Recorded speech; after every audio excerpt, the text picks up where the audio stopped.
Hey everyone, in today's video I will show you how to add a song to your Canva invitation video. So first open your invitation video project in Canva.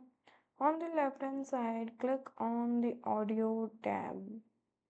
Here you will find a library royalty free songs, and if you have Canva Pro you will also get access to premium tracks.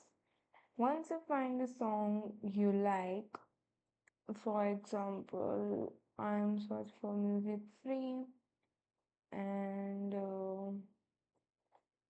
when click on the play button, you are able to hear the song.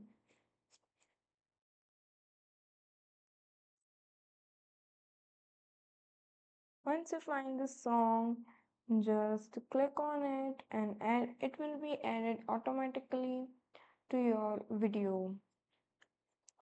When you are done, click on the play button to preview your invitation with music, and if you are happy, click on the share button at the top right side and download to save it as MP4. And that's it. That's how you add a song to your Canva invitation video. So that's all for today. Thank you for watching.